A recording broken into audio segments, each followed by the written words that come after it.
boa tarde, aqui com vocês, Daniela Estela, Transformação Pessoal. E hoje a gente está com um super convidado aqui, o Felipe dos Santos. Seja bem-vindo. Obrigado. Bem-vindo vocês também aí, gratidão, tá sempre com vocês toda quarta-feira. E hoje a gente vai falar sobre coworking. Ele é fundador do Mútua Coworking. Do Mútua Coworking. E coaching também, né? Tem o Coach. site coach.você. Coaching.você, exatamente. E me explica um pouquinho, né? Porque as pessoas me perguntam também o que é coworking. Eu já falei algumas vezes, mas é tão bom também ouvir de outras pessoas, né? Como que é, para que serve um coworking? Coworking, antes de ser um lugar físico, antes de ser um prédio, uma casa, uma mesa, uma cadeira, ela é um conceito. Um conceito de compartilhamento no trabalho, né? Então você tem pessoas ou com os mesmos interesses, ou com segmentos parecidos, ou às vezes sem conexão nenhuma, mas que sentam, que estão juntas para desenvolver algum tipo de projeto, ou trabalharem compartilhando os recursos que elas têm naquele lugar, naquele momento, para tentar ganhar um pouco mais de motivação, um pouco mais de inspiração, melhorar a qualidade de vida e principalmente produzir. Legal. Então esse conceito surgiu antes mesmo dos primeiros espaços de coworking surgirem, né? Hoje nós temos espaços espalhados por todo o Brasil, pelo mundo, e esses espaços eles tentam promover esse conceito acontecer. Hoje nós temos praticamente coworkers de todo tipo, com todo tipo de interesse, mas ele nasceu desse conceito. E está aumentando a procura por coworking, espaços também, né? Está crescendo isso. E tem tudo a ver com a transformação pessoal, desenvolvimento, porque tem também o network. As pessoas procuram o coworking justamente para ter essa troca, né? Sai daquele escritório padrão, onde as pessoas antigamente tinha que trabalhar, não podia nem falar com ninguém, isso acabou, né? Já não funciona mais assim. E para aquela pessoa também que não consegue ter uma funcionalidade maior dentro de casa. Sim. E sabe que fora vai ter uma disciplina. Aqui no Brasil, o conceito do coworking ele é até um pouquinho misturado, a gente costuma dizer que ele é um pouco híbrido, mas os primeiros espaços de coworking foram tirando pessoas de várias situações, como por exemplo um emprego onde tudo era muito engessado, ou de repente porque a pessoa trabalhava em home office e não conseguia, não sei, o gato atrapalhava subir em cima do teclado, ou a geladeira distraía, ela precisava de um pouco mais de concentração. Às vezes a pessoa não tinha exatamente um rumo e ela resolvia empreender porque ela tinha uma ideia na cabeça, ela queria produzir. Então, essas pessoas começaram a se juntar e formar os primeiros espaços de coworking. É interessante exatamente por isso, porque dentro do espaço de coworking você tem vários interesses que acabam se juntando e aí formam os primeiros contatos de networking, né? É nesse contato de networking que projetos se fecham, parcerias começam, você às vezes deixa de colocar no Facebook que está procurando alguém específico para um trabalho, porque descobre que ali do seu lado, na mesa do lado, tem uma pessoa que está fazendo justamente aquilo.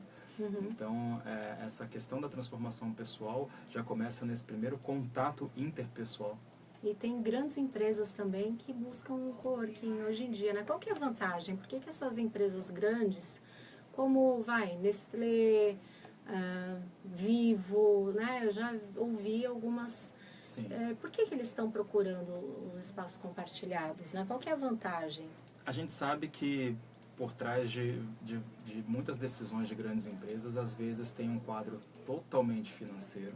E às vezes é puramente isso. A empresa sabe que dentro de um espaço de coworking ela economiza com uma série de recursos que ela não precisa estruturar e aí ela coloca esse pessoal para trabalhar lá dentro e com isso ela ganha, ela gera ainda mais receita. Por outro lado, existem muitas empresas que estão começando um movimento muito bacana que é de realmente focar no capital humano que tem dentro da sua empresa e dar mais qualidade de vida para eles.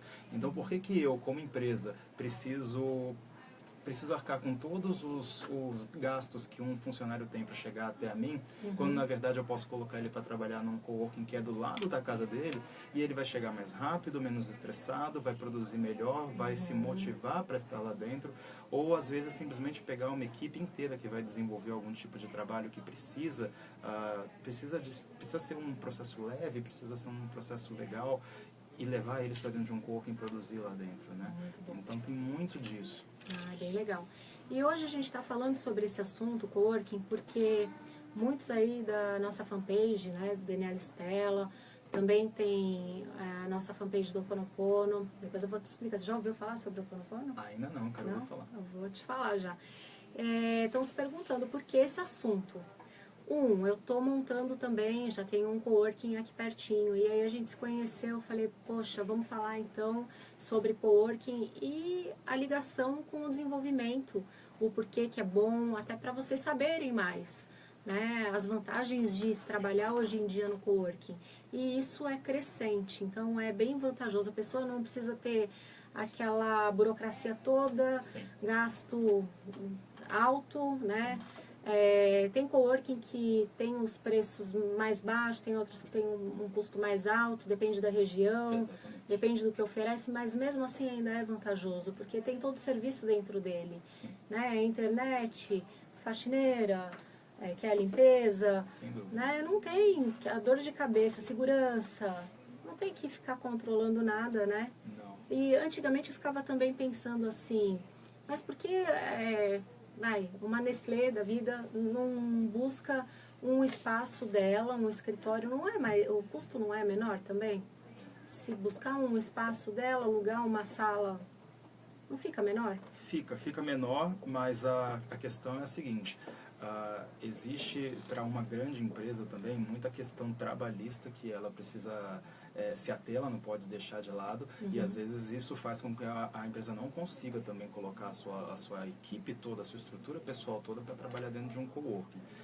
Tem muita questão, vou dizer até sindical, né, que precisa existir algum tipo de regra a ser seguida ali, que você também não consegue colocar dentro de um coworking, né?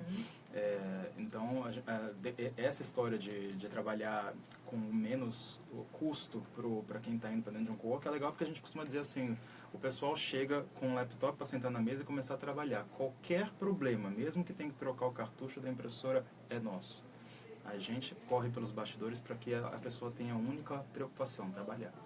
Produzir. Ter todo o que ela necessita ali em torno dela e ela ser servida, né? Exatamente. Tem alguns coworkings, eu vi aqui na região também, pesquisei bastante quando estava montando o meu, que não tem tudo, mas as pessoas... É colaborativo, você já viu isso também? Sim. É mais colaborativo para que cada um se integre, cada um faça ali por onde... E sempre tem reuniões, muitas vezes alguns não tem nem recepção. Eu até pensei, o meu como é pequenininho, em agora nesse começo não ter, mais para frente pode ser que seja necessário. E já tem 2, 3 pessoas, e tá para ir a quarta agora lá, e o pessoal está dizendo que é melhor assim, que se sentem mais à vontade do que... Porque eu acho que é a estrutura, né? A tua estrutura é grande e necessita disso, né? O que eu estava dizendo agora há pouco a respeito de vários interesses no mercado do coworking faz com que surjam vários espaços com várias propostas diferentes. Isso, para mim, eu acho lindo de ver. De verdade.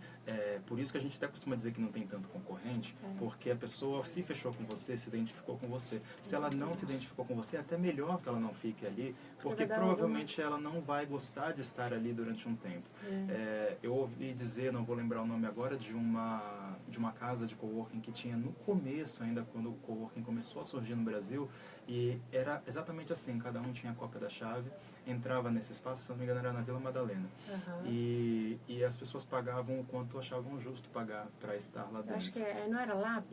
Isso, se eu não me engano. Já fui lá, é verdade. Era uma casa grande. Eu acho que não foi muito para frente o projeto, porque quem estava realmente bancando era o organizador, o proprietário da ideia. Eles não tinham custo nenhum. Isso. Essa, né, o que eu tenho visto assim, hoje com o colaborativo, as pessoas têm um custo sim, mas elas entre si colaboram muito mais.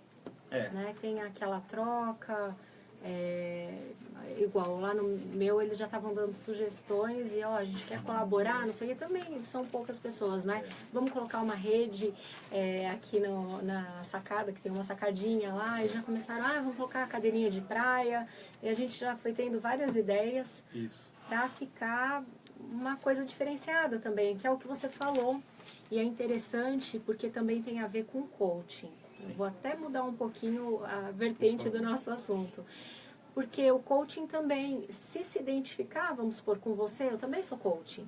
E eu acredito que não tem concorrência. Até tem, mas tem que haver identificação. Sim. Se o coaching não tiver identificação, o processo não vai fluir. Tanto você quanto o coaching vão ter algum problema ali, alguma empacada no meio do caminho, né? Sim. E quando tem empatia, não tem quem faça a pessoa também sair daquele profissional porque ela confiou, né? E ela vai ter mais resultado. Sim. A empatia, na verdade, ela não serve nem só para o coaching, nem só para o coworking, ela serve para absolutamente tudo. E principalmente no mercado onde você precisa ganhar o cliente. Né? Então, a empatia ela vai surgir desde aí. Eu assisti uma palestra ontem da coach Andressa Mendes e ela falava uma coisa muito interessante, que era assim, se você vai fazer uma parceria com algum outro coach, porque nós somos concorrentes de uma certa maneira, porque a gente gera receita e a minha receita poderia ser a receita do outro. Mas se você vai fazer uma parceria, procure coaches que são complementares a você. E se a gente tem hoje um mercado que é extremamente flexível, é o coaching.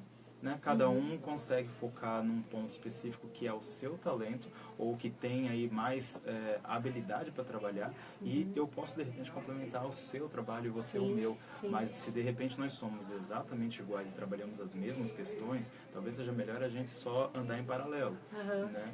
Essa questão da empatia é fundamental. Eu já tive coach que são os nossos clientes, né? Que simplesmente não bateu a empatia e a gente realmente parou o processo. A gente tem que respeitar, perceber também quando a coisa está fluindo, quando o processo vai adiante, quando o processo não está engatando, né? O processo de coaching, além de haver empatia, tem que ter confiança nesse ponto. Olha, não está legal, vamos falar, vamos ser claro, verdadeiro, transparente, porque o coaching é isso. O coaching vai maximizar o teu ponto forte e diminuir aquilo que te atrapalha. E aí não seria justo a gente continuar num processo se não tem resultado, né? Exatamente. Porque eu vou ficar chateado que eu não bati, a gente não conseguiu bater a sua meta. Você vai ficar chateado de repente porque pensou que, poxa, sozinho eu já tinha pensado nisso, não precisava de um coach. E, então é legal que exista essa empatia para, de repente, beneficiar a entrega. Beneficiar o que eu posso trabalhar de informação, o que você realmente está disposto a me entregar. Porque se você não me entrega tudo, eu também não consigo utilizar todos os recursos possíveis para chegar no seu objetivo. E o que eu tenho visto com o coach, assim, mais em termos de concorrência, eu acredito que aquele profissional que tem uma formação, que gosta, eu ainda acredito que não vai ser um concorrente, não vou bater de frente com ele, não vai ser meu concorrente. Porque a gente está trabalhando ali da mesma forma, né? Só que com talentos, habilidades diferentes, que é o que você falou.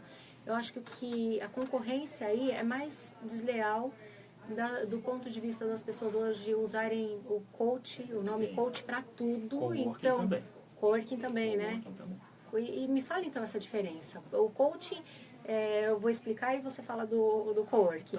Coaching, eu acredito que como é moda, né? Agora está crescente isso. Então, eu não me formei, um exemplo, porque eu sou formada e ele também é formado. Mas eu quero usar o nome porque isso vai chamar cliente e os clientes não pedem certificação, não pedem nada. Eu sei porque não pedem nem para mim. Eu muitas vezes falo, olha, tá aqui, tá disponível, divulgo em Facebook, nas mídias, mas muita gente confia, né? E aquele profissional não teve a formação com ferramentas específicas para poder estar auxiliando de forma correta no processo. E aí não tem resultado. E aí generalizam que o coaching não faz nada, que... Então essa para mim é a pior concorrência. É a que tira, que suja um trabalho bonito que dá resultado sim, e que é sério sim. Muito melhor do que a pessoa demorar tempo para conseguir aquilo que ela quer, se ela tem um foco muito mais rápido. E o coworking, agora você explica também o que acontece aí. Antes de falar do coworking, eu queria só complementar a questão do coaching. Já houve uma série de profissões que estavam na moda e que foram na mesma pegada. A publicidade era uma profissão que as pessoas... Eu sou formada em publicidade. Eu também. Temos muito em comum, aliás. A publicidade era a profissão da moda, um monte de gente fez e nem todo mundo seguiu ou trabalhou a publicidade. Né? Chega um tempo já não vai. Administração foi uma profissão que de repente inchou e todo mundo resolveu fazer. Hoje nem tanto, já temos um pouco mais de foco, mas o coaching e o coworking são palavras da vez. E os dois estão crescendo de uma maneira que é um pouco interessante de ver, de outro lado um pouco preocupante. Porque no coaching você tem essa questão da formação, tem gente que tem, mas que não teve exatamente a formação que devia ter e que colocou essa pessoa num caminho, vamos dizer assim, mais fácil, porque não é fácil ser coaching, ser coach, você sabe. E essa pessoa começa a vender certas facilidades e certas promessas que ela coloca a etiqueta coaching. E aí você fica preocupado, porque as pessoas estão começando a entender ainda o que é o conceito e desvirtua nesse momento. Então a gente pode ser daqui a pouco chamado de guru, porque várias pessoas estão falando que prometem, que fazem, que transformam e etc. E tem outra questão também, se o cliente não estiver disposto, ele pode até entrar no processo, mas ele não termina. Não depende só da gente. Às vezes a pessoa procura e quer que a solução seja sua. Sim. E sem contar que você vai me dar a chave, a motivação, o caminho, mas quem tem que fazer todo o trabalho, a mão na massa mesmo, né? Você dá a vara de pescar, mas quem pesca o peixe é o cliente, né?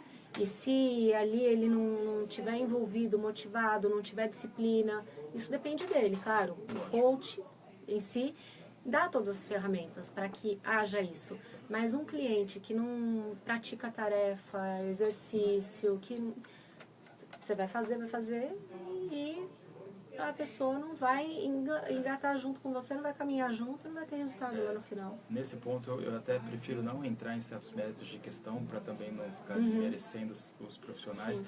mas tem certas coisas que você vê o coach sendo colocado a fazer que me assustam um pouco. Mas no coworking, a questão é a seguinte, a palavra está vendendo porque no Brasil ela está até sendo sinônimo de baixo custo. Então, num momento de crise econômica, quando você começa a perceber que você precisa reduzir custos, que você precisa economizar, surgem algumas palavras salvadoras, né? O coworking às vezes está tendo essa vez aí do salvador da pátria. Ou seja, uma pessoa às vezes tem uma casa, aí ela fala assim, como o coworking, vou pegar isso daqui, vou dividir, vou fazer, vou chamar. Nem seria só a questão. A questão é o seguinte, é o que eu estava colocando. O coworking é um conceito. Coworking são pessoas, tá? Então é o que essas pessoas estão dispostas a fazer em prol da colaboração, compartilhamento, da comunidade, tá? Da conexão. Então é tudo né? São as palavras que idealizam a questão do coworking. Só que o que a gente está vendo, tem gente que pega a sua própria lan house que tinha antigamente, que era um monte de maquininha ali, olha e fala, eu vou dar uma repaginada e vou chamar de coworking. Só que vai chegar lá dentro, ele nem teria problema isso se você soubesse que o proprietário está fazendo coworking lá dentro, que ele está promovendo a conexão, que ele está promovendo a informação, a renovação, a inovação, né? E aí você percebe que a pessoa simplesmente colocou algumas mesas, algumas cadeiras e está falando, sou um coworking, vem para cá. Outra coisa que acontece muito, e eu estou vendo isso o tempo todo, as imobiliárias estão com muito imóvel parado. Então, o que ao invés de ficar com o imóvel parado, deixa eu sublocar isso daqui, eu transformo isso, coloco algumas mesas, algumas cadeiras que é barato, não é tão caro, coloco uma salinha ou outra dividida aqui em drywall e eu vou falar para as pessoas que eu sou um coworking, que eu acabei de inaugurar e que eu estou fazendo preços módicos e elas vão vir todas para cá. Quando elas estiverem lá dentro, elas vão perceber que elas não veem nem o dono, nem sabem quem são as pessoas que estão encabeçando aquilo, mas que elas chegam para trabalhar todo dia, tem a mesa dela, elas sentam e vão embora. Isso não é coworking. Sim. Né? O coworking tem que ter a união, junção, essa mistura, o network, né?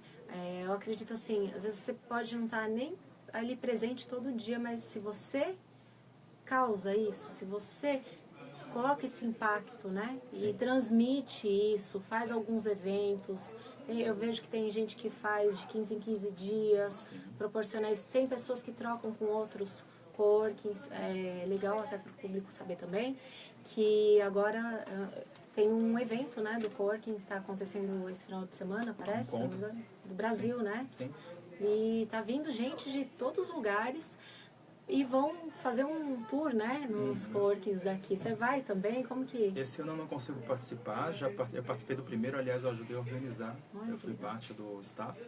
Mas sabe o que é mais lindo nessa história? É que, como o coworking não conseguiu até agora uma regulamentação, a gente demorou até para conseguir um objeto de contrato para colocar em nota fiscal e etc. Hoje já alcançamos isso, mas demorou. Não existe uma associação que representa o coworking. Até existe, mas ela ainda não está exatamente muito bem alinhada com os donos de coworking ainda sobre o que ela faz. Acontece que o coworking mesmo se levantou, os fundadores, os founders, né, como o pessoal chama, e falou, vamos fazer um encontro? Vamos juntar essas pessoas todas, entender o que cada um tem para trocar, vamos colocar esse pessoal para palestrar, para falar o que eles têm de bom, o que o espaço deles tem, e desde então acontece já há 3 anos esse encontro, 2 foram em São Paulo, 1 no Rio de Janeiro. E o lindo de se ver disso é que, mais uma vez, a colaboração ganhou. A colaboração não é só o coworking em si, são entre os fundadores também. Entre os fundadores. Isso é legal. E aí eu vejo que muitos não têm essa visão de concorrência. Muitos, né? muitos. Tem alguns que têm. Né? Infelizmente, assim, você quer alguma ajuda no começo, a pessoa, você vê que não esconde se abre, esconde, aí você fala, caramba, né? Mas eu acredito que energia chama energia também, a pessoa que está na mesma sintonia. Essa é a frase que eu mais tenho ouvido agora. É bem legal saber de tanta informação assim. É diferente ter uma outra visão. A gente está aqui pertinho, você está na Vila Madalena? Não, Pinheiros. Em Pinheiros, eu estou aqui na Doc Lobo, a gente vai sair daqui, vou te mostrar lá também. Vou fazer um tourzinho, depois eu vou no seu. E é isso, gente. Então procurem coworking, de repente você quer trabalhar em algum espaço compartilhado, quer ter esse network, procure aí que vão haver vários coworkings e você vai se identificar com algum. Essa é a chamada, né? Vê aquele que você se identifica, aquele que vai transmitir essa troca, que vai te proporcionar tudo isso. E além disso também o coach. Então, já que a gente está falando dos 2 temas, e tem tudo a ver, né? É a sua transformação, é o que você faz diariamente, é o seu desenvolvimento. Então, coloque isso na mão de pessoas que sejam competente para te trazer o resultado que você quer, mas sabendo que também depende de você, tanto da escolha quanto da vontade, da garra de ir fazendo pouco a pouco e seguindo aquilo que o profissional está colocando junto com você. É um apoio. E se a pessoa não pegar esse apoio, passou. Sem dúvida. Né? É uma gratidão estar aqui com você e ter o prazer de te conhecer, saber um pouquinho mais. Obrigado. Posso falar um negocinho? Pode, claro. Uma das coisas que eu mais tenho ouvido quando eu atendo o telefone no coworking, a primeira frase é, por favor, quanto custa uma mesa aí? O que eu gosto de dizer normalmente o coworking, ele traz um conceito lá de fora que ele é muito maior do que simplesmente quanto custa. Eu sei que a gente que é brasileiro está muito, muito preocupado com a questão econômica, principalmente a do nosso bolso, mas quando a gente coloca no papel o quanto custa estar dentro de um espaço de coworking, a gente esquece de colocar o valor agregado disso. O como a gente se transforma, o como a gente aprende com a pessoa do lado e o quanto de negócio a gente gera dentro da própria casa, que talvez a gente não gerasse se tivesse dentro de casa com o nosso cachorrinho. Então, isso serve para o coaching também. E aí isso serve exatamente para o coaching. A questão dos coaches que estão por aí, está inchado o mercado? Está, mas aproveite isso. Aproveite para entender exatamente quem são os coaches que estão ao seu redor e ver se você se identifica com eles. Porque tem muito coach bom, muito bom profissional informado. Tenha uma primeira conversa de alinhamento com ele para alinhar as expectativas, entender se essa pessoa pode chegar ao objetivo que você precisa chegar com você. Lembrando que o coach é um facilitador, ele não faz milagre, ele não faz promessas, ele pega o que você sabe, o que você tem de informação e talvez até o que você não sabia que tem de informação para fazer você chegar no seu objetivo final. Então, são dois nichos de mercado muito bons. Sim. Que tem só coisa boa a trazer para daqui para o futuro. Então, aproveitem isso. O processo de coaching expande a consciência, né, do indivíduo que está fazendo ali, ele vai perceber várias coisas no processo de coaching. Então, tem que aproveitar, porque é tanto benefício. Sim. Se a pessoa se entrega realmente e vê aquilo como um facilitador mesmo, né, e confia, vão surgir aí várias situações, vários recursos que ele ou ela tem. Sim. E que muitas vezes estão ali paradinhos sem se desenvolver. Um minutinho? Ah, legal. Não é terapia, não é consultoria, é uma pessoa, um profissional na sua frente tirando o que tem de melhor em você para você dar o próximo passo ou alcançar superar um obstáculo. É você, o mérito é teu, cara. Só que ao mesmo tempo eu vejo assim, falando rapidinho, não é uma terapia, mas faz um bem danado. Não é terapia, mas é terapêutico. Né? Uhum. Porque é um desenvolvimento. Sim. Não tem a mesma função, são coisas distintas. É bom saber e conhecer. Sim. Mas funciona tanto quanto, né? Funciona tanto quanto. É muito, é intenso. Sim. É muito legal. Legal, um prazer então estar com você. E fiquem aí com o próximo programa. Boa tarde e até quarta que vem, gente. Gratidão. Obrigado.